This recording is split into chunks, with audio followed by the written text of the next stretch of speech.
Leute, herzlich willkommen zu einem neuen Video von mir. Heute möchte ich euch mal ein bisschen was erzählen über das Thema Manifestation. Aber bevor ihr jetzt wegklickt, wartet noch kurz, denn ich möchte das Ganze mal aus der Perspektive einer Person betrachten, die überhaupt nicht spirituell ist und die nicht dran glaubt. Und ich bin der Meinung, dass Manifestation auch für die Leute unter euch funktioniert, die überhaupt nichts mit Spiritualität zu tun haben wollen. Und ich werde euch auch ganz genau erklären, warum das so ist. Manifestation ist dieser große Begriff, der sehr oft in der spirituellen Welt gebraucht wird und der oft transportiert wird im Kontext eines sehr starken Glaubens an eine höhere Macht.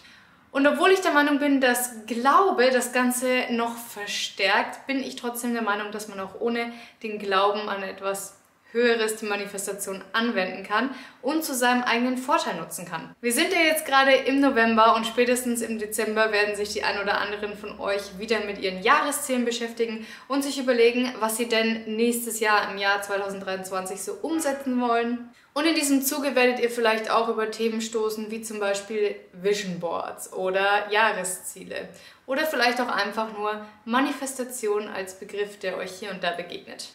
Meine persönliche Definition von Manifestation ist, dass man sich ganz genau überlegt, was man will, diese Wünsche ans Universum schickt und sie dann auch bekommt. Das klingt jetzt alles super spooky, aber eigentlich ist dahinter eine total einfache Logik und die will ich euch heute erklären. Aber ganz kurz vorweg, ich möchte eben noch erklären, wie das andere Extrem funktioniert.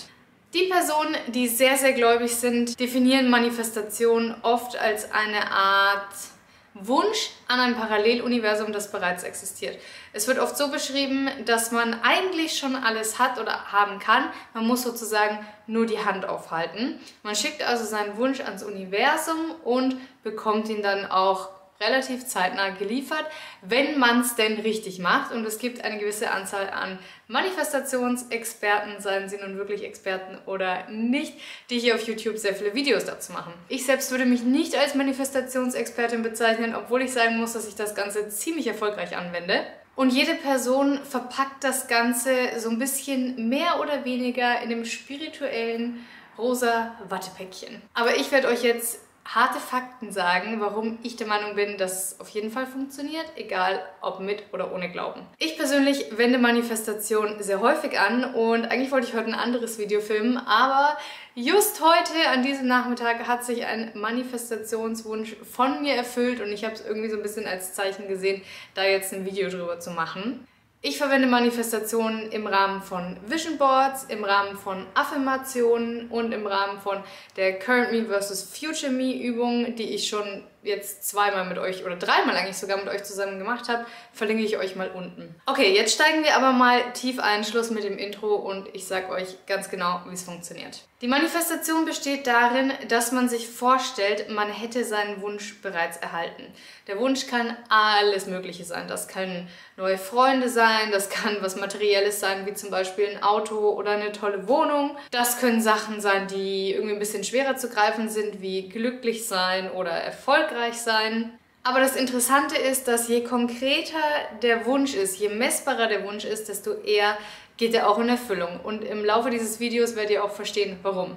Der erste Schritt bei jeder Manifestation ist also, sich erstmal darüber bewusst zu werden, was man sich eigentlich wünscht. Und das ist eine Sache, an der ganz, ganz viele Personen schon vorher scheitern. Sei es jetzt bei der Zielsetzung oder bei der Manifestation. Man wünscht sich irgendwie ein besseres Leben, aber man hat auch nicht so eine konkrete Vorstellung davon, wie dieses bessere Leben denn jetzt eigentlich ausschauen soll. Bei der Manifestation geht es aber darum, wirklich einen ganz konkreten, messbaren Wunsch zu haben und den sozusagen ans Universum zu schicken.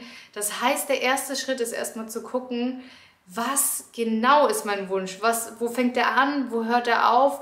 Wann will ich ihn haben? In welcher Farbe will ich ihn haben? In welcher Anzahl will ich ihn haben? Man beschränkt sich während der Manifestation auf ein sehr konkretes Ziel. Und das ist für mich einer der ersten Gründe, warum es tatsächlich funktioniert. Denn dann hat man tatsächlich mal ein klares Bild vor Augen. Und es hört auf, schwammig zu sein. Der zweite Grund, warum es funktioniert, ist, weil man beim Manifestieren diesen Wunsch sehr stark mit Emotionen auflädt. Manifestation wird immer so beschrieben, dass man sich vorstellt, man hätte schon diesen Wunsch.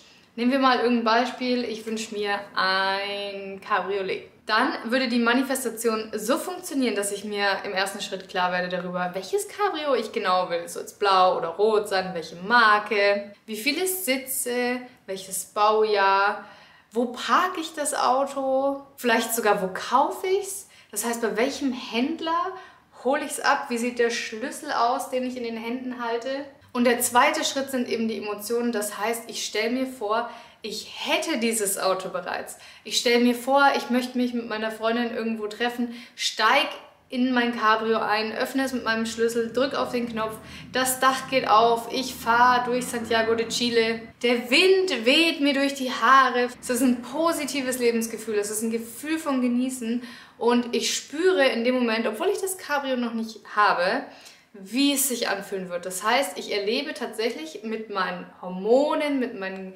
chemischen Reaktionen im Kopf dieses Glücksgefühl, obwohl es nicht real ist. Denn unser Gehirn kann nicht unterscheiden zwischen realen Situationen und Situationen, die wir uns nur einbilden oder in die wir uns hineinsteigern. Deswegen ist es auch so gefährlich, sich in negative Sachen reinzusteigern, weil es die gleichen Auswirkungen auf unseren Körper hat, wie wenn es real wäre. Okay, also mein Wunsch ist konkret und ich habe ihn extrem mit Emotionen aufgeladen. Drittens, ich lerne in der Manifestation, dass es eine Realität ist, die tatsächlich greifbar ist für mich. Dadurch, dass ich mir vorstelle, wie ich in diesem Cabrio sitze und die Straßen hier lang fahre oder zum Beispiel ich gehe jetzt Gassi und laufe hier vorne an der Hauptstraße lang und gucke mir die ganzen Autos an, die vorbeifahren und stelle mir vor, ich würde tatsächlich in einem dieser Autos sitzen oder ich fahre in die Tiefgarage, weil ich was in den Keller bringen will und schaue auf meinen Tiefgaragenparkplatz und stelle mir vor, da würde dieses Auto stehen. Ich weiß, das ist jetzt ein sehr materielles Beispiel, aber ich habe das jetzt gewählt, weil es relativ einfach ist und sich da jeder reinversetzen kann. Egal, ob ihr euch jetzt ein Auto wünscht oder nicht in der Realität, aber ihr könnt so ein bisschen nachvollziehen, was ich hier erzähle. Vielleicht stelle ich mir sogar vor, wie ich tatsächlich zum Händler gehe und das Auto irgendwie Cash bezahle oder mit der Kreditkarte da durchfahre und ich weiß genau, welchen Kontostand ich auf meinem Konto tatsächlich brauche. Ich habe dieses innere Bild von meinem Kontostand mit dieser Zahl da drauf. Und das signalisiert mir, dass es tatsächlich für mich möglich ist, dass es im Bereich meiner Möglichkeiten ist, dass es für mein Leben funktionieren würde, dass ich es kann. Und das wirft natürlich auch ganz viel von dieser Scheu ab, die ich immer wieder in älteren Generationen, als ich es bin, vor allen Dingen feststelle. Dieses, wenn man mit jemandem über ein Ziel spricht, also ich kenne es aus der Generation meiner Eltern, und es dann sofort abgetan wird, fast schon abgeschüttelt wird, körperlich. Das ist nichts für mich, das kann ich nicht und so. Dieses sofort abblocken. Und das wird eben dadurch auch so ein bisschen genommen. Vierter Schritt im Manifestieren ist, ich habe jetzt diese ganze Blase an Vorstellungsvermögen und ich wiederhole das regelmäßig. Ich wiederhole das Ganze in meinem Kopf, ich spiele das Kopfkino ab, zum Beispiel jeden Abend, bevor ich ins Bett gehe, jeden Morgen beim Aufstehen, jeden Tag, wenn ich meinen Kalender aufschlage und ich habe da mein Vision Board, wo ein Foto von dem Auto ist zum Beispiel. Oder einmal die Woche schaue ich in meine Current Me vs. Future Me Übung rein und sehe da die Zeichnung von dem Auto. Das heißt, ich habe nicht nur dieses extrem stark aufgeladene Bild in meinem Kopf, sondern ich wiederhole es auch noch regelmäßig, zumindest wenn ich es richtig mache. Das führt dann unweigerlich zu Schritt Nummer 5. Das heißt, wir haben so langsam begriffen, dass es tatsächlich möglich ist für unser Leben, dass unser Leben eben genau das beinhaltet. Und wir fangen an, die Augen offen zu halten nach Chancen, die dem entsprechen. Das heißt, wenn wir jetzt auf der konkreten Suche nach Geld sind für irgendeine Sache, dann halte ich vielleicht viel mehr die Augen und auch die Ohren offen nach irgendwelchen Jobchancen für zukünftiges oder mehr Einkommen durch Nebenjobs oder whatever. Das ist dieses gelbe Auto-Phänomen. Ich weiß nicht, ob ihr das kennt, wenn ihr ein gelbes Auto gespielt habt als Kind mit euren Eltern oder so und der zuerst ein gelbes Auto gesehen hat, der hat gewonnen. Und selbst in den Tagen danach sind euch ständig gelbe Autos aufgefallen.